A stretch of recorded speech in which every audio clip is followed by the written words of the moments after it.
Hello. Today we will continue with the module C5, Map of Social Entrepreneurship and their Ecosystem in the Europe. I am Vilma Tubutienė from NGO Social Innovation Center, Lithuania. This module is based on 4 main topics: business models, economic weight, tax regimes, and best practices. At the end of this module, I hope that you will know what are the social enterprise business models, revenue streams and markets, entrepreneurial dimension, legal forms, and models of social enterprises. Does social enterprise play an important role in Europe? What economic weight of the social enterprise could be recognized in social economy? What tax regimes for social enterprise exist in Europe? The used sources are marked as they are listed in the bibliography at the end of training material that you could be provided by your teachers. So let's start. Social versus profit business. Business have traditionally been categorized by ownership and predominant profit objectives. A typical classification is reflected in the 2 and 2 grid. Such classification divides economics activity neatly into 2 sectors and assumes 2 objectives of business: social and commercial or profit. Those appear as one of the ownership, as well to public or private. Companies can be seen as profit-maximizing businesses whose purpose is to create shareholder value. On the other hand, non-profit organizations exist to fulfill social objectives. The picture that you could see shows how a social business borrows from both these entities. It has to cover its full costs from its operations, and its owners are entitled to recover their invested money, but it is more cost than profit-driven. Its position in the lower right quadrant shows that it has both the potential to act as a change agent for the world and sufficient business-like characteristics to ensure it survives to do so. So, nature of social enterprises could be recognized as hybrid. In analogy to mixed economies consisting of private and public activities, a limited number of mixed forms are conceivable. However, the development of economies has shown that tertium data, even toward the third sector, has never been and perhaps cannot be crisply defined. Several classifications of the social economy or non-profit business have been developed. Demarcation of this sector by the goals into groups of for-profit and non-profit organizations is not straightforward. Economically, the 2 groups have been converging for some time, and business law is not effective in drawing distinctions by intended purpose. Most classifications use institutional factors as criteria, but are still committed to viewing the third sector as a non-market sector.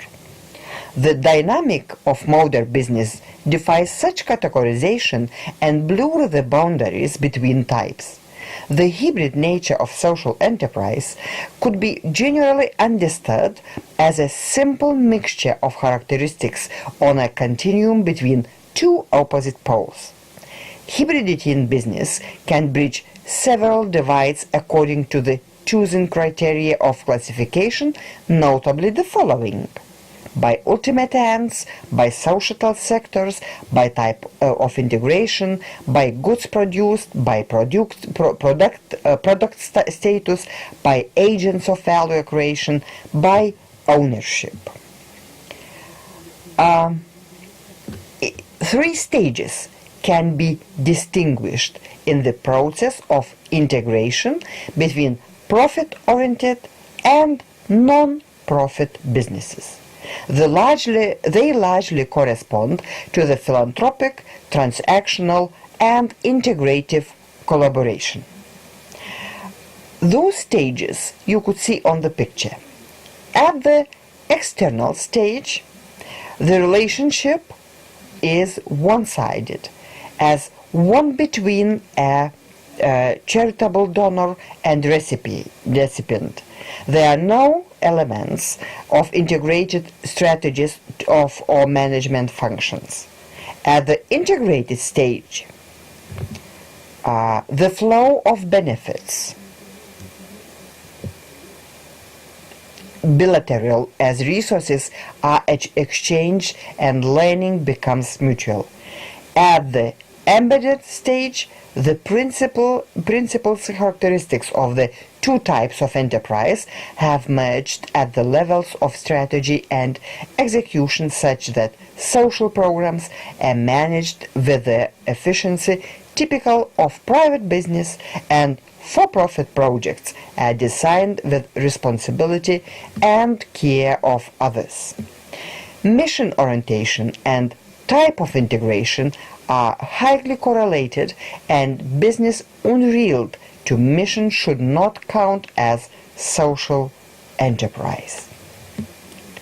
So, social enterprise creates new business models.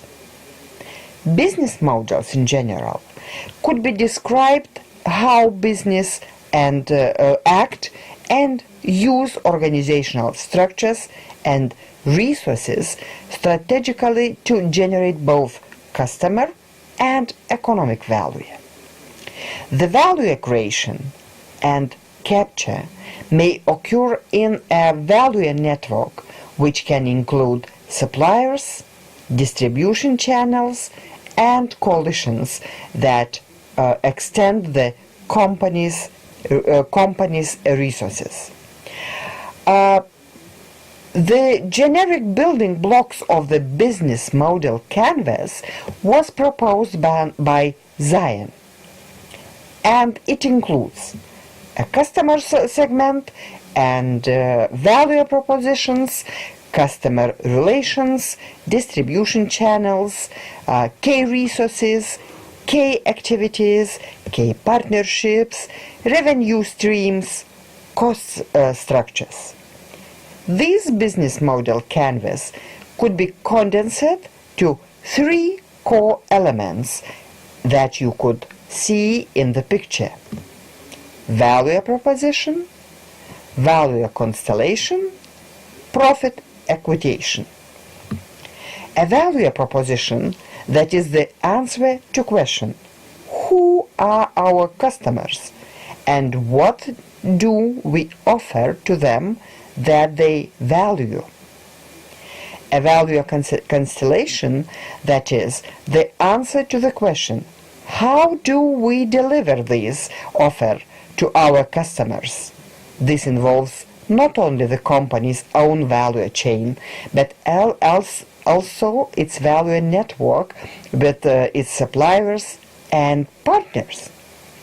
These two components need to fit together like pieces of a puzzle in order to generate a positive profit equation, which is the financial translation of the other two and includes how value is captured from the revenues generated through the value proposition, and how costs are structured and capital employed in the value constellation. From a design perspective, a generic model, business model, must, as a minimum, specify the what, for whom, and how of production. It must, at its essential core, identify content, structure, and governance. Content includes a value proposition which takes following generic form. This then suggests a typology of social enterprises and suggests potential business models. Social enterprises can be classified by their mission orientation, by the level of integration between non-profit social programs and for-profit business, and by their intended target markets. The basis of social business models are built on logical structure of social relations among social enterprises, target populations or beneficiaries, and the goods or services that you could see in the picture. The specific model results from the combination between those three arguments. The options have been further consolidated into 9 fundamental types of business models for social enterprises, which are feasible and indeed widely implemented. Examples of these models can readily be identified.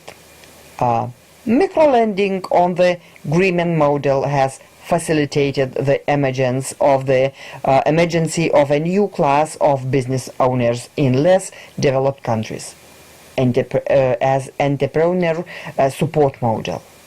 There are cooperative movements for farmers, craftsmen, shopkeepers, and consumers that in some countries have become formidable players on factor and consumer markets. Cooperative model. They allow smaller suppliers to bundle their otherwise atomistic market power to compete with multinational corporations, and those at least partially to overcome diseconomies of scale. Several institutional forms have been creating, ranging from limited partnerships to marketing cooperatives and consortia based on rules of both efficiency and equity. Ethical investment funds and fair trade organizations complement this trend, as it is on organizational support model and other models. It is mentioned in the study of social enterprises and their ecosystem in Europe 2014. Number of Europe countries have institutionalized the concept of social enterprise, either by creating tailor-made legal forms of social enterprise and or a transversal legal status. Although growing in number legally and institutionally recognized forms of social enterprise, where these exist, do not capture the de facto universe of social enterprise. De facto European social enterprise are often hidden among existing legal forms.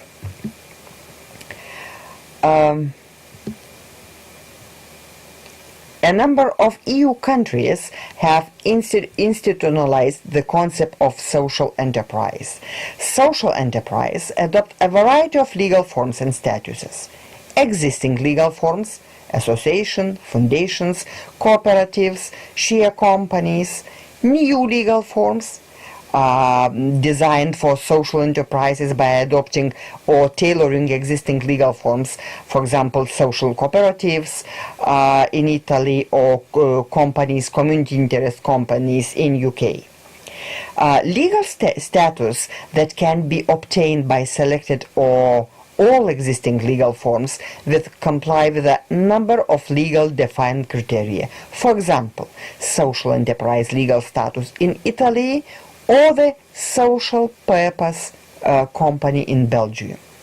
And D, new types of legal forms that allow traditional non-profit organizations to undertake economic activity, such as non-profit institute in Slovenia, for example.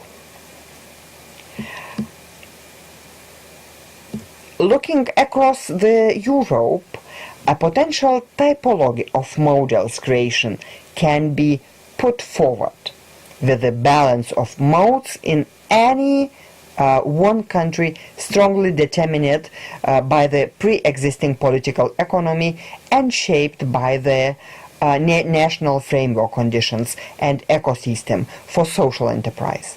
Individual modes can be grouped based on their drivers that you could see in the picture.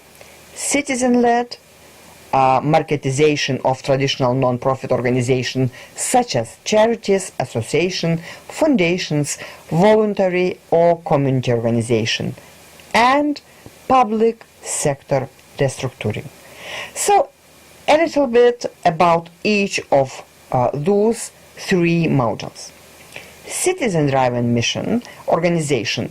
Very big groups of citizens have set up organization, often with few resources at their disposal to address new needs and societal challenges, and or integrate disadvantaged people through work. This is by and large the predominant mode of the creation of social enterprise. Or, for example, social startup. A social entrepreneur sees the opportunity to trade a new good or service to meet a social aim or need. Next one, traditional non-profit organizations such as charities, associations, foundations, etc. An existing organization transforms itself into a social enterprise.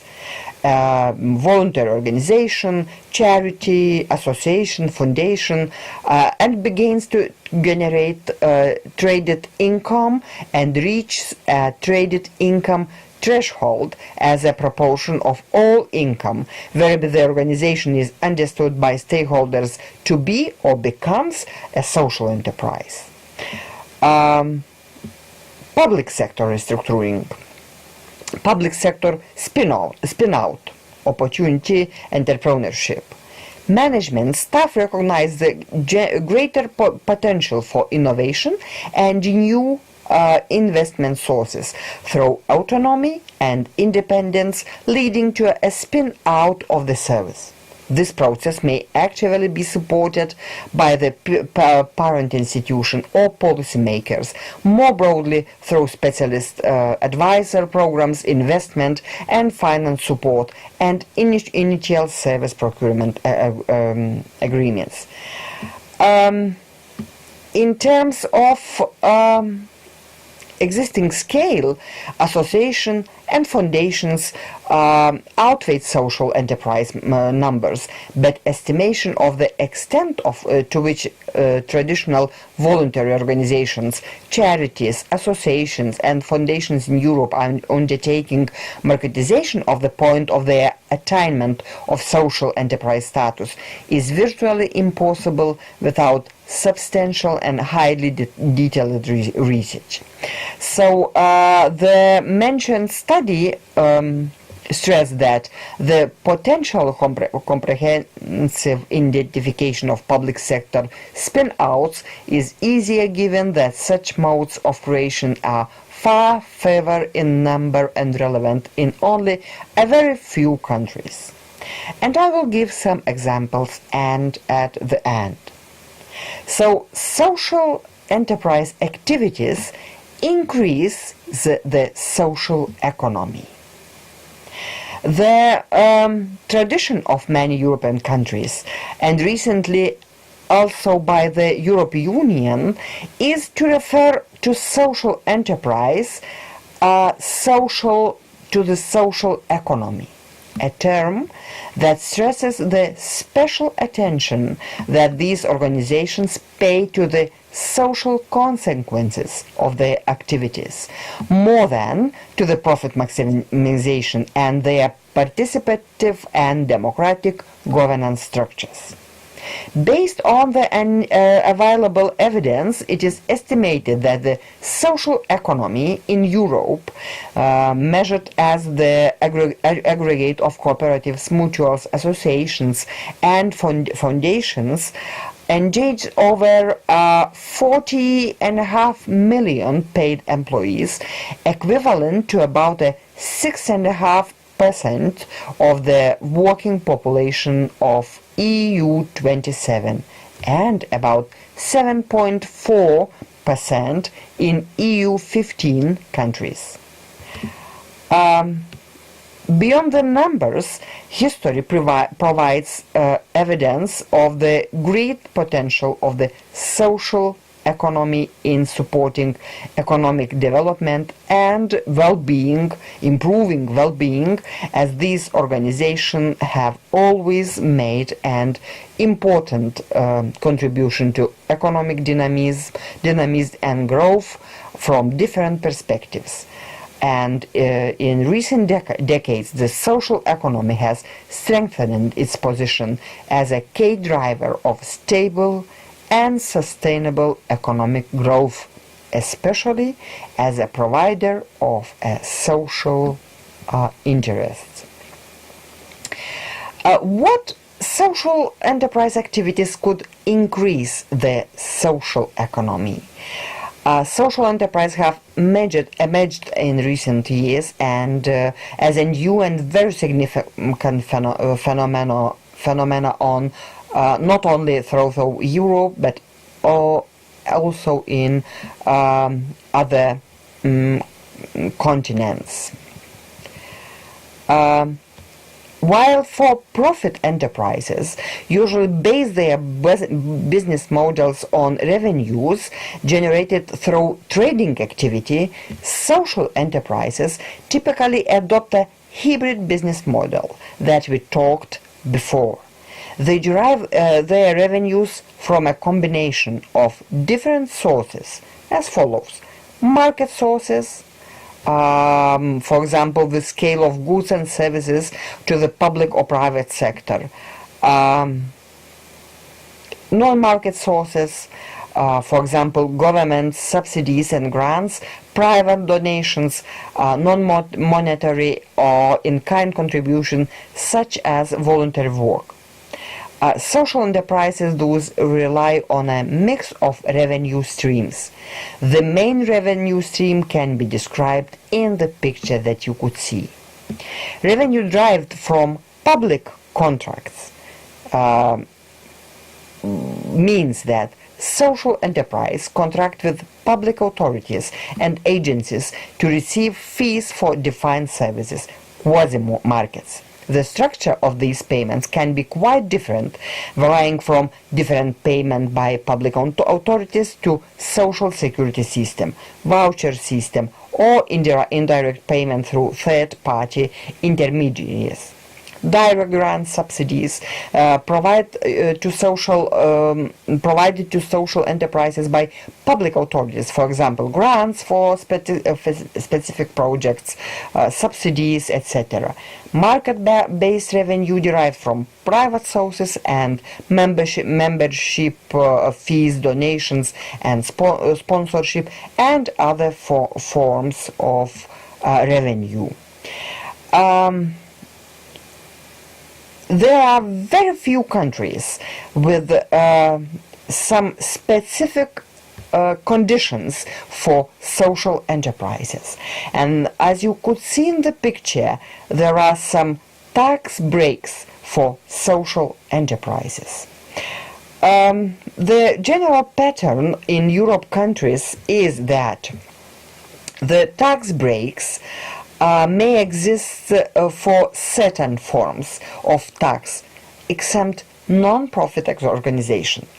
Tax breaks may exist for integrated enterprises.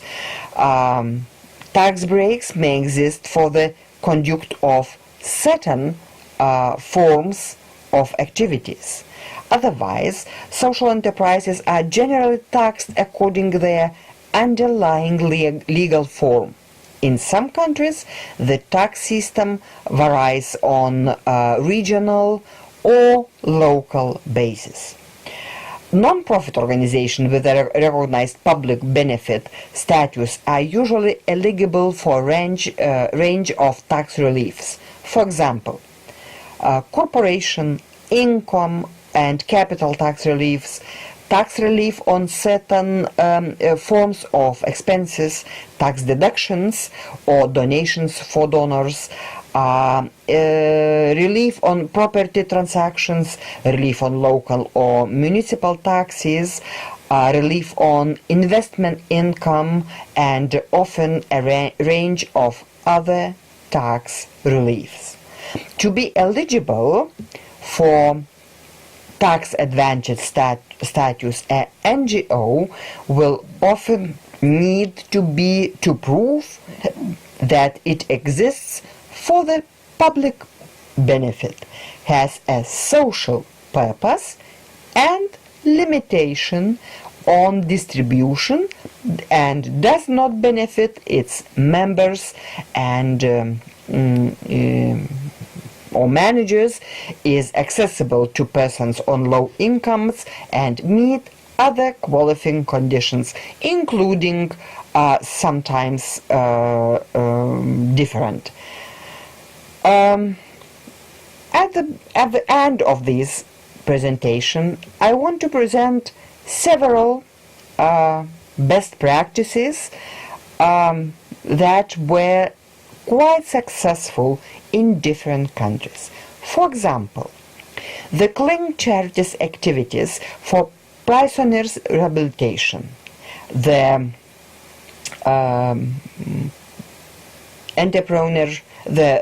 social entrepreneurship or social enterprise is established in UK. This Kling charity sole aim to reduce reoffending through the training and rehabilitation of prisoners. They work in partnership with different organizations to run various projects within prisons. For example, Kling restaurants, Kling events, and Kling gardens. All projects utilize for 5-step program to ensure that prisoners receive the support they need, not only while they are in the prison, but after, and especially after release. So they have those 5-step program includes recruit, train, support, employ, mentor. The Kling Charity declares that 87.5% success rate in reducing reoffenders. The next example, in Galera new business model, from jail to the city. So it is the social restaurant. The social restaurant and social enterprise exist in Italy. Cooperative IBC La Sapienza in Tavola. In 2004, this IBC, as a cooperative of prisoners with a background in food and beverage and of professional caterers with a well-established professionals, started a new project in the jail of Milano Bolatic. The co-op provides high-end services to local business, public administration, universities, associations, and private citizens. To this day, ABC has organized over 400 events, including receptions, gala dinners for upstyle clientele. Additionally, it produces its own pastries and pizza to go. Since 2014, it also manages the Price on Guards outlet bar, which employs both detainees and external person. Other examples, two examples, are from Lithuania. Salad bar, Mano Guru, My Guru. They provide professional experience for people after medical rehabilitation. They take part in theoretical and practical trainings. People from after medical rehabilitation, and requires professional to cook, waiter, or bartender. Here they got first work experience and first job place. They leave not only with experience and the qualification, but also with the recommendation of the employer. And entire training period they are accompanied by a social worker and psychologist and help of group therapy. Another example from Lithuania is New Theatre that was established in 2008. 2 years, people with disabilities were trained in Academy of Lithuanian Theatre to develop excellence in acting, directing, stage movement and speech, makeup, theatre history, vocal skills. Currently in the theatre work approximately 29 people, of which 27 have various disabilities. Within several years, they present 9 performances for more than 10,000 viewers in various Lithuanian cities, towns, and villages. This was the lecture. Thank you for your attention. Best regards from Lithuania.